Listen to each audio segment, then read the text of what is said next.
처음에는 내가 마음에 안 드나 생각했죠. 저도 어디 가서 나쁜 조건의 며느리가 아닌데 왜 시어머니가 집 준다는 말을 할 때마다 한숨을 쉬는 건지 알 수 없었어요.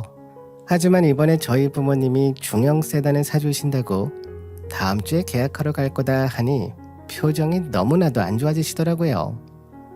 보통은 친정에서 3,500만 원짜리 차를 사준다고 하면 좋게 보지 않나요? 하지만 시고모 표정은 바보 같은 사람들을 쳐다보는 표정, 그리고 안쓰러움이 있는 표정이었습니다. 제가 마음에 들지 않아서 그런가 보다 생각했던 지난번과 달랐어요. 이번에는 아이고 이걸 어떡하나 라는 표정이셨죠. 하지만 이때까지는 시고모님이라고 대놓고 물어볼 수가 없었어요. 저는 시어머니를 쳐다보면서 이야기를 했습니다. 이번에 이 차로 계약하려고요. 오빠랑 시승해보고 왔고요. 차량은 보통 6개월 후에 받을 수 있다고 하더라고요. 새 차 받고 나면 우리 맛있는 거 먹으러 가요, 어머니. 그래, 그러자꾸나. 차는 너희 둘이서 타고 다닐 거니까 너희 마음에 드는 걸로 하렴. 차 나오면 가을일 테니 다음 달에 동창회 있으니까 네가 사준 옷이랑 가방이랑 신발이랑 입고 가면 되겠네. 근데 어머니, 가방은 어떤 걸로 원하세요? 이번에 출장 갔다 오면서 면세점에서 사드리려고요. 네가 옷 사준 거에 맞춰서 남들에게 안 부끄러울 수준으로 사주면 되지. 나도 어디 가서 며느리가 사줬다고 말해야 되는데 고작 100만 원짜리 사줬다고 하면 창피하지. 내가 집도 주고 우리 아들 번듯한 대학 나온 거 다들 아는데. 네, 어머니, 무슨 말인지 알아들었어요.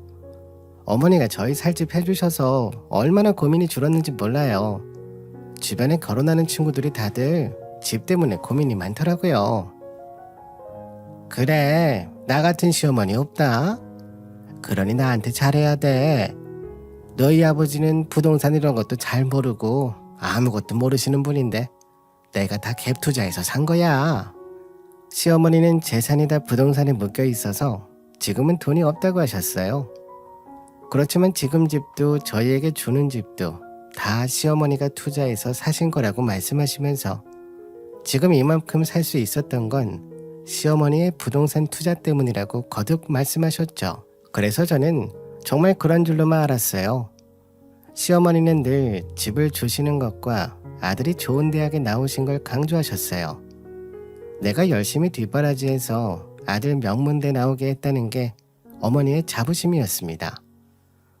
신랑이 저보다 좋은 대학을 나오긴 했지만 저 또한 좋은 대학을 나왔는데 저희 부부는 같은 기업을 다니는데 어머니는 신랑이 좋은 대학 나왔다고 자꾸 강조하시면서 말씀하셨어요. 그렇게 말씀하실 때마다 속상하긴 했지만 참았죠. 저희 말을 듣고 있던 시고모님은 좋겠네. 언니는 명품백도 받게 생겼네. 아무것도 모르는 애만 불쌍하지. 좋은 대학 나왔다고 하더니 순 헛똑똑인가 봐. 정말 애가 하나만 알고 둘은 모르네. 뭐예요? 고모, 그게 무슨 말씀이세요? 그냥 방에 들어가세요. 괜히 애들에게 쓸데없는 소리 하지 마시고 너희도 고모가 하는 말 신경 쓸 필요 없다. 시어머니랑 고모 사이의 대화를 들으니 뭔가 이상하다고 느꼈습니다. 하지만 그 자리에선 물을 수가 없었죠. 그래서 시고모님이랑 조금 더 이야기를 해봐야겠다 생각했어요. 이렇게 찜찜한 기분으론 넘어갈 수 없었습니다. 시고모님은 근처에서 아르바이트를 하고 계셨고요. 그래서 한 번은 시댁 오기 전에 들러서 인사를 하러 들렀습니다. 저는 고모님이랑 친해지기 위해서 2번 정도 더 가게에 들러 이런저런 이야기를 나눴습니다. 아무래도 나이가 젊으신 고모님이랑 말이 더 잘 통할 거라 생각했고 나에 대해서 좋은 이미지가 있었으면 했어요. 몇 번이나 찾아갔더니 고모님은 저에게 마음을 여셨는지 한숨을 내쉬면서 이야기를 꺼내셨어요.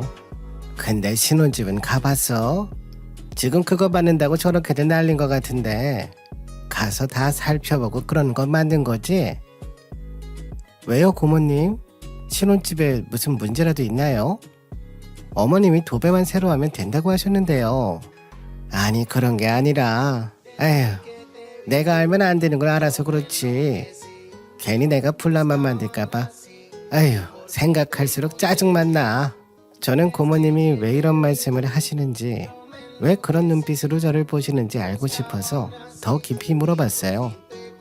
시고모님은 특히 제가 시어머니한테 뭐 사드린다고 할 때 표정이 제일 안 좋으셨거든요. 그래서 고모님 앞에서 시어머니 선물 이야기를 더 자주 했습니다. 진짜 그럴 때마다 너무 티가 나게 표정이 어두워지셔서 뭔가 제가 모르는 이야기가 나올 것 같았거든요. 아니 무슨 가방 하나가 800만 원이나 하니? 네 한 달 월급보다 많은 거 아니야? 너희 시어머니 남대문 가서 비슷한 거 사줘도 모르는 사람이야. 한평생 명품 가방 한 번 안 사봤는데 무슨 며느리한테 이런 걸 사달라고 한대. 그래도 집도 저희 주시는데 명품백 하나는 제가 사드려야죠. 한 달 월급 이상을 그대로 가방에 투자해야 되긴 하지만 어머니가 이 정도 급은 돼야 만족하실 것 같아서요. 저한테 어머니가 알아서 좀 폼나는 걸로 준비하라고 하셨어요. 그래서 도저히 어느 정도 선까지 사야 될지 몰라서요. 시아버지 거는 사지 말고 어머니 거만 사라고 하시는데 그래도 될지 모르겠어요. 그러자 시고모님은 화를 주체 못하는 얼굴이었습니다. 솔직히 고모님이 이렇게 나오는 이유를 알고 싶었어요. 아무리 시어머니랑 사이가 안 좋다 하더라도 며느리가 시댁에 잘한다고 하면 좋아해야 하지 않나요? 하지만 시고모님은 정말 좋아하시는 기색이 전혀 없었습니다. 그래서 저는 일부러 더 비싼 가방을 이야기하며 고모님 앞에서 말씀드렸죠. 고모님, 이 가방도 저희 시어머니 마음에 안 드실까요? 가격은 700만 원 정도인데 아니면 이번에 나온 신상 900만 원짜리 어떠세요? 제가 봐도 너무 예쁜데 이 정도면 신혼집 해주신 것에 대한 보답은 되겠죠? 아니 너는 너희 시어머니가 어떤 사람인지 모르는 거야? 진짜 아무것도 안 해줘도 돼. 너 그 집 등기부등본 다 알아본 거야. 그 집 네가 생각하는 것처럼 다 사주는 거 아니야. 새언니도 진짜 적당히 받아 먹어야지. 양심도 없어 정말. 네? 시어머니가 저희 주신다고 하셨는데 고모님한테는 그 집 신랑 이름으로 안 주실 거라고 말씀하셨어요? 아님 어머님 이름으로 들고 가신다고 했어요? 내가 이래서 너보고 헛똑똑이라고 하는 거야. 그 집 앞으로 대출이 얼마나 있는지 확인했어? 시고모님이 알려주시는 사실은 충격적이었습니다. 알고 보니 시어머니가 주신다고 한 집은 5억 중에 4억이 대출이었어요. 더 웃긴 건 어머니가 살 때는 6억이었는데 지금은 집값이 내려가서 4억이나 하는 집인 거죠. 어머니는 오를 거라고 믿고 샀는데 팔면 이리저리 손해가 되니까 아들에게 이 집을 물려준다는 식으로 말한 겁니다.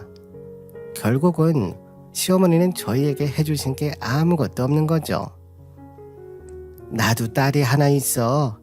근데 새언니 하는 짓을 보면 내 딸도 나중에 저렇게 당할까봐 마음이 조마조마한다 진짜. 너는 멀쩡하게 생긴 애가 아파트 준다는 소리에 아무것도 따지지 않고 그렇게다가 퍼다가 주니? 나중에 얼마나 후회하려고. 고모님, 저는 그저 어머님이 집을 사준다는 말로 이것저것 요구하셔서 이 집에 대출이 있을 거라고는 생각도 못했어요. 정말 어이가 없네요. 절대 내가 말해줬다고 하면 안 된다. 난 그저 새언니가 너한테 이것저것 사달라고 하는 것도 웃기고 옷 한 벌 받아온 걸로 나한테 얼마나 자랑을 하는지 내 그 꼴이 보기 싫어서. 아무튼 내가 말했다는 건 비밀로 해줘. 저는 고모 집에 나와서 신랑에게 전화를 걸었습니다. 가장 중요한 거는 신랑도 이 일에 동참했는지 궁금했어요. 신랑, 그 집 말이야. 대출이 있거나 한 건 아니지? 근데 어머님은 언제 우리 이름으로 해주신대? 나 집 명의로 대출 좀 받아서 인테리어 하고 싶어서 그래. 그냥 도배만 한다 하지 않았어? 도배만 하면 얼마 안 하는데 뭐 내가 낼게. 집 명의는 우리 시골리고 혼인신고서 작성하면 주신대. 아니야, 나는 대출 받아서 고쳐야 될 것 같으니까 등기부 등본이랑 한번 떼와. 그리고 다시 얘기해. 제가 이렇게 이야기를 하자 신랑의 목소리가 떨리는 게 느껴지더라고요. 다음날 신랑이 퇴근 후 만나서 이야기를 하자고 해서 저를 만나자마자 신랑은 저에게 무릎을 꿇고 빌기 시작하는 겁니다. 정말 미안해. 엄마가 집 주신다고 해서 나도 그런 줄만 알았어. 이렇게 다 빚으로 사신 줄 몰랐어. 엄마가 투자를 했는데 그게 잘 안 되신 것 같아. 그래서 지금 그 집이 빚이 많지만 다른 곳에서 집값이 오르면 분명히 우리 주실 거야. 자기야, 자기 부모님이 나한테 지금 사기치신 거야. 나뿐만 아니라 우리 부모님한테도 누가 6억짜리 집에 4억 대출 받아서 샀고 그걸 주신다는 거잖아. 그거 지금 그 아파트 4억이면 사던데 어머니가 6억에 구입하셔서 팔지도 못하고 애물단지처럼 들고 계신 집이라며. 어? 그걸 어떻게 알았어? 그것 때문에 지금 아빠랑도 싸우고 난리야. 다들 사지 말라고 했는데 오를 거라고 구매하셔서.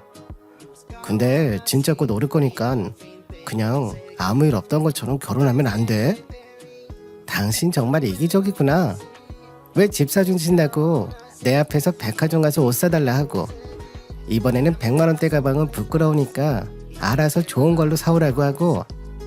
당신은 다 알면서도 여태까지 침묵한 거잖아. 아니, 엄마가 하나 있는 며느리한테 무시당하기 싫다고 하니까 내가 뭐라 말할 수가 없었고, 엄마가 혼인신고서 작성하고 이 집 나한테 넘겨줄 때는 대출 없이 준다고 했어. 다른 곳에서 대출 받아서 주신다고 했으니까 그런 줄 알았지.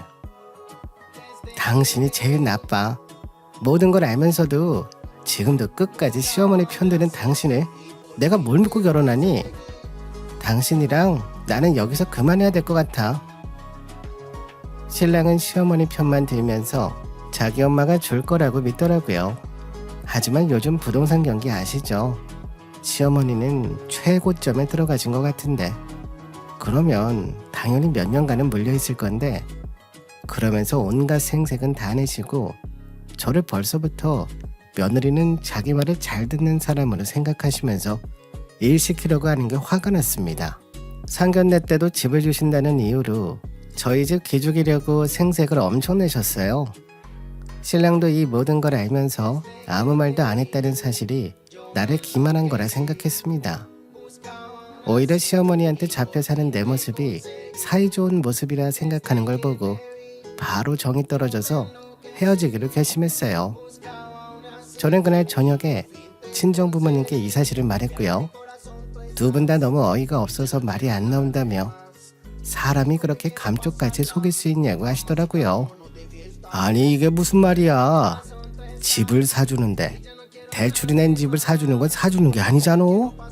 거기다 아들을 위해 사놓은 집이라고 온갖 생색 내더니 결국은 집값 떨어져서 못 팔아서 그 집을 주는 거였다니. 그래놓고 나한테 온갖 생색은 다 내더니. 그러니까 혼수예단 필요 없다면서 나한테 필요한 거 사라고 백화점 상품권 10만원짜리 한 장 주면서 자기는 진주임을 해달라고 하고 이거 사기 결혼으로 고소해버릴 거야. 정말 생각할수록 너무 화가 났습니다. 지난 2달 동안 시어머니 마음에 들려고 노력했던 시간과 돈이 너무 아까웠습니다.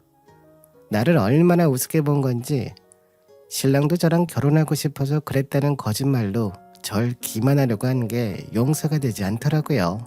저는 한 번도 결혼하면서 신랑에게 집을 사와라 말한 적도 없었고 바란 적도 없었습니다. 그저 시어머니가 먼저 이야기를 하셔서 그런 줄로만 알았던 거죠. 신랑은 일주일 내내 미안하다고 빌었습니다. 일부러 속인 게 아니라고 말이죠. 당신이 나라면 당신을 믿을 수 있겠어? 내가 등기부 등본 떼보자고 말 안 했으면 당신이랑 어머니는 계속 나를 속였을 거잖아. 나는 그것도 모르고 최선을 다해서 어머니가 원하는 대로 맞춰드렸어. 당신은 그걸 보고만 있었고. 나는 당신이랑 결혼하고 싶어서 그랬지. 그리고 우리 엄마가 아예 안 주신다는 게 아니잖아. 오르면 주신다고 했으니까 정말 이런 이유로 나랑 파혼할 거야? 한 번만 넘어가 주라. 다시는 당신 속이지 않을게. 아니, 당신이랑 더 이상 엮이고 싶지 않아. 당신 어머니도 안 보고 싶고 내가 당신 어머니 때문에 쓴 돈 다 뱉어내. 나 아니면 고소할 거야. 그렇게 알아. 100원 하나 빠뜨리지 않고 다 계산해서 당신한테 청구할 거야. 그런 줄 알아. 저는 신랑에게 여태까지 쓴 돈 다 뱉어내라고 했습니다. 신랑은 알았다고 미안하다고 하더라고요. 다음날 시어머니가 회사 앞에 찾아오셨고 제가 전화를 받지 않자 10번 넘게 하시더라고요. 할 수 없이 전화를 받자마자 시어머니는 화를 내시면서 너 잠시 나와봐라. 파혼하겠다고? 내가 돈 주면 갚으면 되는 걸 가지고 지금 결혼을 못하겠다 하는 거야? 내가 사무실까지 올라가서 난리를 피워야겠어. 어디 시애미가 전화하는데 전화를 안 받아. 시어머니의 이런 행동과 말투에 더 어이가 없었어요. 정말이지 적반하장도 유분수지 미안하다고 사과하지는 못할 망정 저에게 화를 내면서 오라가라 하는 모습에 저는 참을 수가 없었습니다. 시어머니의 이런 행동들을 보니 정말 파혼하길 잘했다는 생각이 들었고요. 하나를 보면 열을 안다고 하잖아요. 그날 저녁 저는 퇴근 후 모든 문서로 만들었습니다. 그리고 고소장까지 출력했어요. 변호사 친구에게 이 모든 사실을 이야기하니 고소장을 접수할 수 있도록 도움을 줬고 접수한 신랑과 시어머니한테 보여주기 위해 뽑았습니다. 이런 법적 증거 자료가 있어야 저를 함부로 대하지 않을 거라 생각했고요. 모든 서류를 챙겨 종이 가방에 넣고 택시를 타고 시댁으로 갔습니다. 저를 보자마자 시어머니는 화를 내기 시작하셨고요. 어머니가 처음부터 집 사주신 걸로 저한테, 저희 부모님한테 생색내지 않았으면 애초에 그런 기대를 가지지 않았을 거예요. 어머님은 일부러 아들을 위해 사놨다고 하셨지만 알고 보니 집값이 내려서 팔지 못해서 저희 주신 거였고 집값이 전부 다 빚이던데 그걸 주면서 저보고 가방에 옷을 사달라고 하신 거예요? 아니 누가 집값이 이렇게 내려갈 줄 알았니? 내가 너무 고점에 사긴 했지만 다시 오를 건데 뭐가 문제야?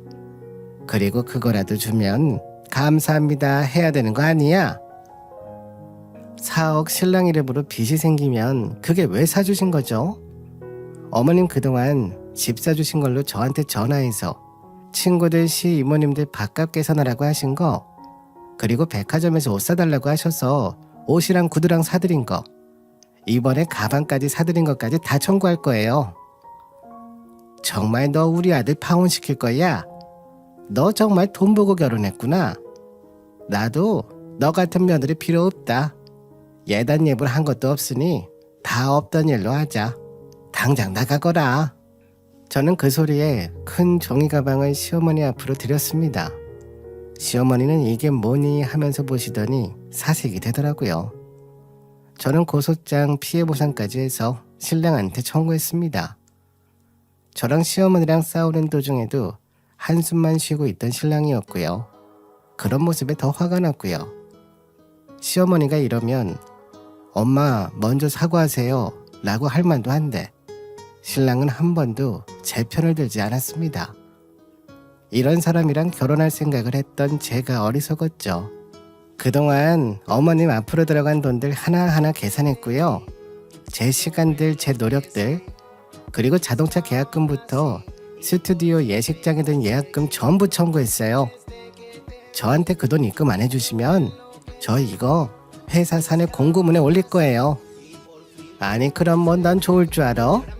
사람들의 뒤에서 한 소리씩 하면 여자가 더 피해보는 거 몰라. 우리 아들은 남자라서 괜찮아. 누가 피해를 봐요. 신랑이 사람들 입방아에 자주 오르겠죠. 저도 이제 어머님한테 당하고 있지 않아요. 더 이상 참지도 않을 거고요. 요즘은 옛날이랑 달라서 남자들도 피해 봅니다. 이 모든 이야기를 듣던 신랑은 미안하다며 내일까지 5천만 원을 입금해 준다고 했습니다. 그리고 성격 차이로 헤어진 걸로 하자고 하더라고요. 내가 정말 미안해. 내가 내일 대출을 내서라도 바로 입금해 줄게. 회사에는 이 모든 사실을 알리지 말아줘. 부탁할게. 나는 계속 이 회사에 다녀야 되니까 여기서 마무리하자. 정말 미안하다. 신랑이 저한테 미안하다고 사과하자 시어머니는 제 눈치를 보면서 좋은 게 좋은 거라고, 돈만 주면 우리 아들 회사에는 싸워서 파혼한 거라고 해다오. 가방이랑 진주 세트까지 다 돌려주고 네가 말한 5천만 원도 돌려줄 테니까 우리 아들 인생에 더 이상 오점만 되지 않게 그렇게 정리하자꾸나. 아니요, 물건 돌려줄 필요 없고요. 영수증 드릴 테니까 제가 쓴 돈 100원 단위까지 맞춰서 입금하세요. 시어머니는 아들이 혹시나 회사에 문제가 생길까봐 바로 꼬리를 내리셨습니다. 그 모습에 얼마나 속이 시원하던지요. 자동차까지 계산해보니 8천만 원이었어요. 물론 다 받아냈고요. 진짜 얼마나 뜯어갔던지 다시 계산하면서도 기가 막히더군요. 사실 시어머니가 이럴 때마다 집 사줬으니 조금만 참아라 라는 말을 많이 들었는데 알고 보니 빚을 주신 거였잖아요. 파혼하게 정말 잘했다 생각합니다. 저는 끝까지 고모가 말했다는 건 비밀로 했어요. 저에게는 귀인이신 거잖아요. 시고모님 덕분에 그 집에서 탈출할 수 있었고요.